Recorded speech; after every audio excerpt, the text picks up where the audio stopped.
சமீபத்தில அரவிந்த் சாமி ஒரு இன்டர்வியூல வந்து, பணத்த எப்படி சம்பாதிக்கணும், பணத்த எப்படி ஹேண்டில் பண்ணணும்னு தெரிஞ்சுக்கிறதுக்கு, த சைக்காலஜி ஆஃப் மனி அப்படிங்கிற ஒரு புக்க படிக்கலாம் அப்படிங்கிற மாரி ஒரு ஸ்டேட்மெண்ட் சொல்லியிருந்தார். அத கேட்டதிலிருந்து அந்த புக்கோட சேல்ஸ்ங்கிறது பட்டைய கிளப்பிக்கிட்டு இருக்கு. நெறைய இடத்துல அவுட் ஆஃப் ஸ்டாக்கா இருக்கு அப்படின்னு சொல்றாங்க. இந்த அளவுக்கு அந்த புக்கோட சேல்ஸ் ஏன் பிச்சுக்கிட்டு இருக்குன்னா, பணத்த எப்படியாவது சம்பாதிக்கணும்டா நாம அப்படின்னு நமக்கு ஒரு தேடல் இருக்கு பார்த்தீங்களா? அந்த தேடல் தான் இந்த மாரி யாராவது ஒரு ரெஃபரன்ஸ்க்கு ஒரு புக் சொன்னாங்கன்னா, டக்குன்னு வாங்க வைக்கவும் செய்யுது. இப்படி பணத்த எப்படிலாம் ஹேண்டில் பண்ணணும் அப்படின்னு சொல்லி தரக்கூடிய ஒரு புக்க ஒருத்தர் எழுதினாரு. அவர் என்ன ஆனாரு? அவர் எழுதின புக் என்ன ஆச்சு? அப்படிங்கிறது தான் இன்னைக்கு நாம டீட்டெயிலா பார்க்க போறோம். Welcome to big bang Bogan. நான் உங்கள் போகன். நாம இன்னைக்கு பார்க்க போறது ஒரு மணி குருவுடைய ஆக்சுவல் ஹிஸ்டரி தான். வாங்க.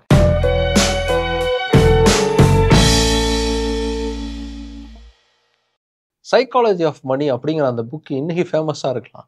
ஆனா, எப்பவுமே ஃபேமஸா இருக்கக்கூடிய ஒரு புக் இருக்கு. அதாவது இந்த மணிய எப்படி ஹேண்டில் பண்ணணும், எப்படி சம்பாதிக்கணும்னு சொல்லி தர்றதுல, அந்த மாதிரியான புக் சீரிஸ்ல இந்த புக்க பேர அடிச்சுக்கவே முடியாது. அதுதான் ரிச் டாட் புவர் டாட். இந்த ரிச் டாட் புவர் டாட் அப்படிங்கிறது எப்படிலாம் பணம் சம்பாதிக்கலாம், எப்படிலாம் பணத்த ஹேண்டில் பண்ணலாம் அப்படின்னு ரொம்ப ஈஸியா கத்து தரக்கூடிய ஒரு புக் இது அப்படின்னு சொல்லுவாங்க. இந்த புக்க எழுதினவருடைய பெயர் தான் ராபர்ட் கியோசாக்கி. இவர் இந்த புக்க 1996ல எழுதினார். அப்பத்துல இருந்து இந்த புக் பயங்கரமான சேல்ஸ் பிரேக்கப் பண்ற அளவுக்கான ஒரு புக்கா இருந்துச்சு. 2000ல இருந்து 2008 வரைக்கும் கிட்டத்தட்ட 8 வருஷத்துக்கு ஆல் டைம் பெஸ்ட் செல்லரா இந்த புக் தான் இருந்துச்சு. அதாவது 2017க்குள்ள மட்டுமே கிட்டத்தட்ட 4 கோடி புத்தகங்கள் வித்திருக்கு. இந்த ஒரு புக்குடைய சேல்ஸ்னால மட்டுமே மிகப்பெரிய ஒரு சாம்ராஜ்யத்தையே உருவாக்குனாரு ராபர்ட் கியோசாக்கி. கடைசியில அவர் உருவாக்குன அந்த எம்பயர்ங்கிறது ஒட்டுமொத்தமா சீட்டுக்கட்டு விழுற மாரி சரிஞ்சு விழுந்தது. இன்னைக்கு மிகப்பெரிய அளவுக்கான லாஸ சந்திச்சு 100 கோடி அமெரிக்கன் டாலர் அளவுக்கான கடன்ல இருக்காரு ராபர்ட் கியோசாக்கி. ஆனா இன்னைக்கு ராபர்ட் கியோசாக்கி இவ்வளவு பெரிய கடனாளி ஆயிட்டாரு, எல்லாமே நொடிஞ்சு போச்சு அப்படிங்கிற மாதிரிலாம் செய்திகள் வருது இல்லையா? அது எல்லாமே உண்மை கிடையாது. ஆக்சுவலா பல பேரை ஏமாத்தி சம்பாதிச்ச பணத்தை எல்லாம் தான் இவ்வளோ பெரிய கடனாளியா இருக்கேங்கிற மாதிரியான ஒரு காரணத்தை காட்டி அதை பதுக்கி வைக்கக்கூடிய வேலையை தான் ராபர்ட் கியோசாக்கி பண்ணிக்கிட்டு இருக்காரு. என்ன மாதிரி யார்கிட்ட கொள்ளையடிச்சாரு அப்படின்னா, சாதாரண மக்கள் கிட்ட தான் கொள்ளையடிச்சாரு.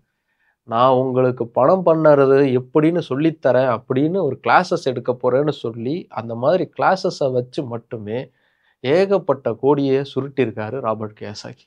அது எப்படி பண்ணாரு அப்படிங்கிறத பார்க்கறதுக்கு அவருடைய எஸ்டிடில இருந்து ஆரம்பிப்போம். 1947 வருஷம் ஏப்ரல் மாதம் 8ஆம் தேதி ஹவாயில பிறந்தவர் தான் ராபர்ட் கியோசாக்கி.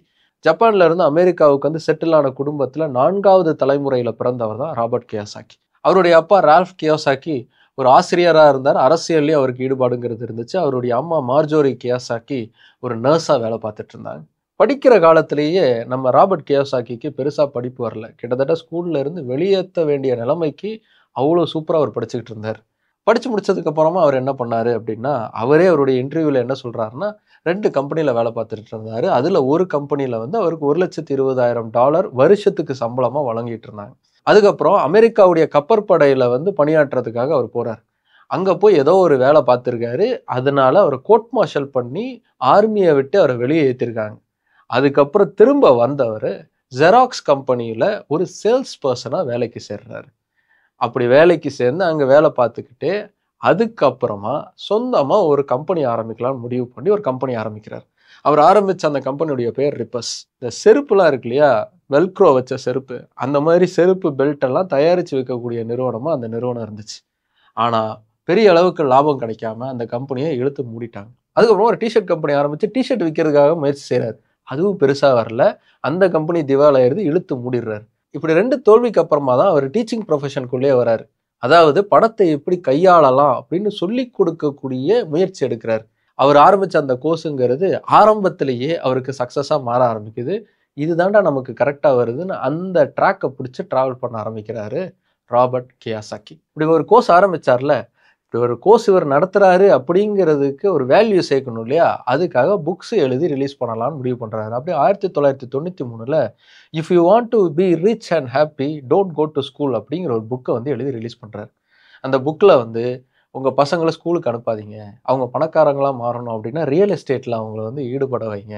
அதுதான் ஃபியூச்சருக்கு நல்லா இருக்கும். அவங்க பெரிய பணக்காரங்களா ஆவாங்க அப்படிங்கிற மாதிரியான கண்டென்ட் எழுதுறாரு. அந்த புக்கை வாங்கி படித்தவங்க எல்லாருமே காரி துப்பிட்டாங்க. எவனாவது படிக்க வேணாம்னு சொல்லுவானா, என்னடா புக்கு இது அப்படின்னு கேட்டாங்க. அந்த புக்கு எழுதினப்போ அந்த புக்கில் என்னுடைய அப்பா தான் எனக்கு ஹீரோ அப்படிங்கிற மாதிரி ஒரு மேட்டர் எழுதியிருப்பார். ஏன் இதை சொல்கிறேன் அப்படின்னா, அதுக்கப்புறமா அவர் எழுதி வெளியிட்ட புக்கில் அது அப்படியே உல்டாவாக மாறி இருக்கும். ரிச் டேட் புவர் டேடுங்கிறது தான் அவர் எழுதின அந்த புக். 1996 இந்த புக்கை எழுதி ரிலீஸ் பண்ணுறாரு ராபர்ட் கியாசாக்கி. இந்த புக்கு வந்து என்ன கான்செப்ட் அப்படின்னா, ரிச் டேட் புவர் டேடுன்னு 2 பேரை எக்ஸாம்பிளாக வச்சு பணத்தை ஹேண்டில் பண்ணுறதை சொல்லித்தர்ற மாதிரியான ஒரு செட்டப்பில் உருவாக்கப்பட்ட புக். இதில் இந்த புவர் டேடுன்னு வருது இல்லையா, இந்த புவர் டேடுங்கிறவர் யாருன்னா இவரோட அப்பா தான். ராபர்ட் கியோசாக்கியோடைய அப்பா ரால்ஃப் கியோசாக்கி தான். அவரை மாதிரி ஒரு மோசமான அப்பாவை பார்க்க முடியாது, பணத்தை அவரால் சம்பாதிக்கவே முடியாது, இருக்கிறதுலேயே ஊதாரித்தனமாக இருக்கிறதுனா அவர் தாங்கிற மாதிரி அவர் எழுதியிருப்பார். இந்த ரிச் டேட் யாருன்னா, அவர் தான் தனக்கு பணம் எப்படி சம்பாதிக்கணும், அதை எப்படிலாம் ஹேண்டில் பண்ணணும்னு சொல்லி தந்தார். அதை தான் உங்கள் எல்லாருக்கும் இந்த புக்கு மூலமாக சொல்லித்தரங்கிற மாதிரி அந்த புக் எழுதியிருப்பார் ராபர்ட் கியோசாக்கி. இந்த ரிச் டேட் யாரா அப்படிங்கிற கேள்வி கேட்டால் அதுக்கு சரியான பதிலை இன்னைக்கு வரைக்கும் ராபர்ட் கியோசாக்கி சொன்னதே இல்லை. அப்படி ஒருத்தர் இருந்தார், அவர் தான் எனக்கு எல்லாம் கற்றுக் கொடுத்தாரு, அவரை வந்து வெளியில் சொல்லிடக்கூடாதுன்னு அவர் என்கிட்ட சத்தியம் வாங்கியிருக்காரு, அதனால நான் சொல்ல மாட்டேன் அப்படின்னு தான் இன்னைக்கு வரைக்கும் சொல்லிட்டு இருப்பார். நிறைய பேர் இந்த ரிச் டேட் அப்படிங்கிறவர் வந்து ஒரு கற்பனை கதாபாத்திரம் தான், தான் சொல்லணும்னு நினைக்கிற விஷயத்தையெல்லாம் ரிச் டேடை வச்சு இவர் வந்து சொல்லிக்கிட்டு இருக்காரு அப்படின்னு சொல்லுவாங்க. இந்த புக்கை அவர் எழுதி ரிலீஸ் பண்ணதுக்கு அப்புறமா பயங்கரமான சேல்ஸ். பணத்தை எப்படியா சம்பாதிக்கணும்னு நினைக்கிற எல்லாருமே இந்த புக்கு தான் நமக்கு அதை கற்றுத்தரும்னு நினச்சி வாங்கி வாங்கி குவிக்க ஆரம்பித்தாங்க. இந்த புக்கு மூலமா அவருடைய இமேஜுங்கிறது வேற லெவலுக்கு டிராவல் ஆக ஆரம்பிச்சது. எந்த அளவுக்கு போச்சுன்னா, இவர் ஒருத்தர் தான் நமக்கு பணம் சம்பாதிக்கிறதுக்கே சூப்பராக கற்று தருவார், இவருடைய வழியை ஃபாலோ பண்ணால் போதுங்கிற மாதிரி நிறைய பேர் நினைக்கிற அளவுக்கு போச்சு. இவ்வளவு புகழையும் எப்படிடா காசாக்கலான்னு கரெக்டாக யோசிச்சு கறக்க ஆரம்பிச்சாரு Robert Kiyosaki. Rich dad LLC அப்படின்னு ஒரு கம்பெனி ஆரம்பிக்கிறார். அந்த கம்பெனி மூலமா நிறைய கோர்சஸ், அதாவது நீங்க எப்படி பணம் சம்பாதிக்கணும், எப்படி பெரிய பணக்காரன் ஆகணும், கார் பங்களாலாம் வாங்கணும் அப்படிங்கிறத நான் கற்றுத்தர்றேன் இந்த கோர்ஸ் மூலமாக, அந்த கோர்ஸ்க்கு வந்து ஜாயின் பண்ணுங்க அப்படின்னு சொல்லி நிறைய கோர்சஸை உருவாக்குனார். இந்த கோர்ஸில் வந்து அட்டன் பண்ணணும் அப்படின்னா பணம் கட்டணும். சாதாரணமான பணம் இல்லை, ஆயிரக்கணக்கில் லட்சக்கணக்கில் பணம் கட்டணும். $32,000 $45,000 ஒரு கோர்ஸுடைய வேல்யூ அப்படின்னு வச்சுருக்காங்க. ஒவ்வொரு ஸ்டேஜ், அதாவது முதல்ல ஒரு ஸ்டேஜ் இருக்கும், அதை முடிச்சுட்டு அடுத்த ஸ்டேஜ் கோர்ஸ், அதுக்கப்புறம் அடுத்த ஸ்டேஜ் கோர்ஸ்னு அடுத்தடுத்து இந்த ஸ்டேஜ் வந்து தாண்டி போய்கிட்டே இருக்கும் இந்த கோர்ஸில். இந்த கோர்ஸை முடிச்சிட்டோன்னா அடுத்தடுத்து நமக்கு பணம் கொட்ட போகுதுன்னு கண்ணை மூடிக்கிட்டு நிறைய பேர் இந்த கோர்ஸை எடுக்க ஆரம்பிச்சிருக்காங்க. அதே மாதிரி இவர் டைரெக்டாக கோர்ஸ் பண்ணுறதோட மட்டும் இல்லாமல் இவரோட பேரை யூஸ் பண்ணி மற்றவங்களும் கோர்ஸ் நடத்திக்கலாம். அதுக்கு இவருக்கு ஃப்ரான்ச்சைஸ் மாதிரி ஒரு அமௌண்ட் கட்டணும். அதாவது ராபர்ட் கியோசாக்கியோடைய ட்ரைனிங்கில் வந்து இது உருவாக்கி தரோம் அப்படின்னு ஒரு கோர்ஸை கிரியேட் பண்ணி அதுக்கு ஒரு கமிஷன் அவருக்கு கொடுத்துட்டு அவங்க வந்து பணத்தை வந்து கலெக்ட் பண்ணிக்கலாம். இப்படி ரிச் டேட் எல்எல்சி மட்டும் இல்லாமல் அதோடைய சிஸ்டர் கம்பெனிஸாகவும் பல நிறுவனங்களை உருவாக்கி அதன் மூலமாகவும் கோர்சஸை நடத்தி நிறைய பணத்தை சம்பாதிக்க ஆரம்பித்தார் ராபர்ட் கியோசாக்கி. சரிப்பா, அவருக்கு சொல்லித்தர தெரியுது, அதனால கோர்ஸ் ஆரம்பிச்சிருக்காரு, அதனால அதுக்கு கலெக்ட் பண்ணுறாரு பணத்தை, இதில் என்ன தப்பு இருக்குது அப்படின்னு ஏ2டி நந்தா மாதிரி பொங்கலாம். ஆனால் அவ்வளோ பணம் கட்டி அந்த கோர்ஸுக்கு போகிறது ஒர்த்தா அப்படின்னு செக் பண்ணி பார்த்தா அதுவும் இல்லை. சேனல் 4 மாதிரியான ஒரு நியூஸ் ஏஜென்சி வந்து இந்த கோர்ஸில் வந்து ஸ்டிங் ஆப்ரேஷன் பண்ணுறாங்க, புலன் விசாரணை பண்ணி பார்க்குறாங்க, உண்மையிலேயே அது ஒர்த்தான்னு செக் பண்ணி பார்க்கலாம் அப்படின்னு. ஏன் அவங்க அதை பண்ணுறாங்க அப்படின்னா, நிறைய பேர் வந்து இந்த கோர்ஸை முடிச்சுட்டு வந்தால் எங்களுடைய காசெல்லாம் காலி ஆயிடுச்சு, கடன் வாங்கி இந்த கோர்ஸில் சேர்ந்தோம், எங்களுக்கு எந்த பலனும் இல்லை அப்படின்னு கேஸ் போட்டிருக்காங்க. அந்த கேஸ் எல்லாத்தையுமே அடுத்து ஜாயின் பண்ணுறாங்கல்ல அவங்களுக்கு தெரியாத மாதிரி மறைச்சு தொடர்ந்து கோர்ஸை சொல்லித்தர்றதுலேயே இவங்க குறியா இருந்திருக்காங்க இந்த ரிச் டேட் கம்பெனி. அதனால உண்மையிலே இதில் என்னதான் நடக்குதுன்னு தெரிஞ்சுக்கிறதுக்காக புலன் விசாரணை பண்ணால் பல பயங்கரமான விஷயம்லாம் வெளில வருது.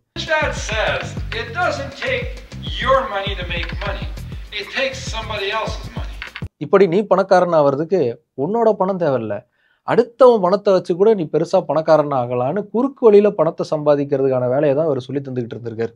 நீங்கள் கிரெடிட் கார்டை யூஸ் பண்ணி லேண்டு வாங்கலாம், வீடு வாங்கலாம், அதை வச்சு நீங்கள் பணக்காரன் ஆகலாம், திருப்பி நீங்கள் கட்டணும்னு அவசியம் இல்லை, அதுக்கு ஏதாவது ஒரு கோல்மால் பண்ணலாங்கிற மாதிரி தான் இவருடைய கோர்ஸுங்கிறது பேசிக்காகவே இருந்திருக்கு. அதை எதிர்த்து யாராவது கேள்வி கேட்டால் நான் சொன்னதை மட்டும் செய், நீ எதுக்கு கேள்விலாம் கேட்குற, அதெல்லாம் தேவையில்லைங்கிற மாதிரியான ஒரு பதில் தான் அவர்கிட்ட இருந்து வருது. அதே மாதிரி ஒருத்தரை ஏமாற்றணும்னா அவன் ஆசையை தூண்டணும்னு சொல்லுவாங்களே, அதே மாதிரி இவர் நிறைய சக்ஸஸ் ஸ்டோரிஸை தன்னுடைய கோர்ஸில் சொல்கிறார். ஆனால் அது எல்லாமே பொய்யாகவும் இருக்குது, நிறைய திருடுத்தனமாகவும் இருக்குது. எந்த மாதிரி தான், நானும் என் பார்ட்னரும் ஒரு காலத்தில் ஒரு லேண்டை வாங்கினோம், இன்றைக்கி அது $multi-billion அளவுக்கு வளர்ந்துருச்சு, அதிலிருந்து மட்டுமே எங்களுக்கு எவ்வளோ லாபம் தருது அப்படின்னு ஒரு லேண்டு இருக்கிற ஏரியா வந்து அவர் சொல்கிறார். அந்த ஏரியாவுக்கு வந்து இந்த நியூஸ் ஏஜென்சி போய் பார்க்குறாங்க, அது வெறும் வெட்டவெளி காடா கிடக்கு. எந்த விதமான டெவலப்மெண்ட்டும் அங்க நடக்கல. இதுல எப்புட்றா மல்டி பில்லியன் டாலர் பிசினஸ் நடந்துகிட்டு இருக்குன்னு இவரு சொல்றாரு அப்படிங்கிறது அவங்களுக்கே ஷாக்கிங்கா இருக்கு. இப்படி ஏகப்பட்ட பொய்யையும், புரடையும் சொல்லி சொல்லி மட்டுமே மக்களை மூளைச்சலவை செஞ்சு ஏமாத்தி, அவங்க கிட்ட இருந்து காச புடுங்கி, நெறைய பணத்த அவர் சம்பாதிச்சுக்கிட்டே இருந்திருக்காரு. இப்படி சம்பாதிச்ச பணத்த வச்சு எக்கச்சக்கமா செலவு பண்ணி ரொம்ப லாவிஷாவும் வாழ ஆரம்பிச்சிருக்காரு ராபர்ட் கியோசாகி. அதுதான் அவர கடன்ல கொண்டு போய் சேர்த்திருக்கு. இன்ஃபாக்ட் வந்து அவர் வேணுக்குன்னே தான் கடன்ல இருக்காரு அப்படின்னு கூட சொல்லுவாங்க. ஏன்னா, அத அவரே ஸ்டேட்மெண்ட்டாவே சொல்லியிருக்காரு. நான் டாக்ஸ் கட்டாம இருக்கிறதுக்காக எப்பவுமே நான் கடன்லயே இருக்கிற மாரி காமிச்சுப்பேன். அதுதான் எனக்கு பெனிஃபிட்டு. ஏன்னா, நான் ரூ. 1,00,000 சம்பாதிக்கிறேன் அப்படின்னா, அந்த ரூ. 1,00,000க்கு நான் டாக்ஸ் கட்டணும். ஆனா, அதுக்கு பதிலா ரூ. 1,00,000யோட சேர்த்து ஒரு ரூ. 4,00,000 கடன வாங்குறேன்னா, பார்த்தீங்களா நான் கடன் வேற வாங்கியிருக்கேன். தொழில் பண்ணிக்கிட்டு இருக்கேன். இன்னும் பெருசா லாபம் வரல. இந்த லாபமே நான் கடன் அடைக்கிறதுக்கு தான் கரெக்ட்டா இருக்கும்னு கணக்கு காமிச்சு, டாக்ஸ் கட்டாம தப்பிச்சுருவேன் அப்படின்னு சொல்றாரு. ஸோ இவர் ஏகப்பட்ட கம்பெனிஸ் ஆரம்பிச்சிருக்காரு இல்லையா? அந்த கம்பெனிஸ் எல்லாம் கணக்குல காமிச்சு, அதுல வரக்கூடிய பணம், அதன் மூலமா வாங்குன கடன் இது எல்லாத்தையுமே தனக்கு லாபமா மாத்தி, அதாவது தன்னுடைய பெர்சனல் செலவுகளுக்காக கொண்டு வந்து சொகுசா வாழ்ந்திருக்காரு ராபர்ட் கியோசாகி. இப்படி அவருடைய கம்பெனி மூலமா இவ்ளோ வேலை பார்த்துக்கிட்டு இருந்தார் இல்லையா? கடைசியில அந்த கம்பெனியே திவாலாயிருச்சு. 2012ல அவருடைய ரிச் டாட் எல்எல்சி கம்பெனிங்கிறது ஒட்டுமொத்தமா திவாலாயிருச்சு அப்படின்னு அறிவிச்சது.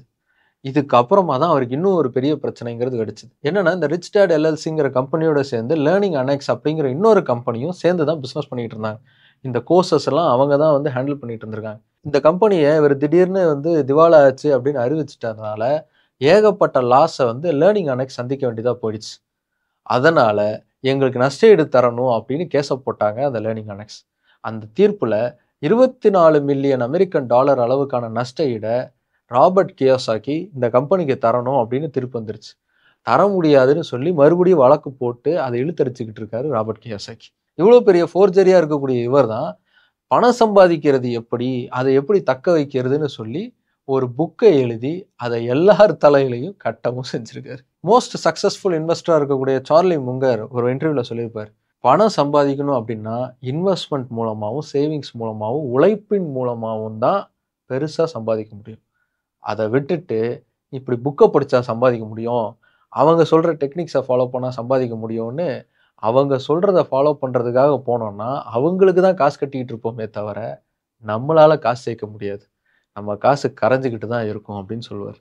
ரொம்ப முக்கியமான வார்த்தை. இந்த மாதிரியான புக்ஸ படிக்கிறதுங்கிறது, பணத்த எப்படி ஹேண்டில் பண்ணலாம்? நம்ம என்ன மாதிரியான டிசிப்ளின்குள்ள வரணும்? சேவிங்ஸ் டிசிப்ளின்குள்ள எப்படி வரணும்? எவ்வளவு தூரம் நம்ம அதிகமா செலவு பண்றோம்? எந்த செலவுகளெல்லாம் நம்ம குறைக்கணும்? அப்படின்னு நமக்கு நாமே அனலைஸ் பண்ணிக்கிறதுக்கு உதவக்கூடிய புத்தகங்களா இருக்கணும்.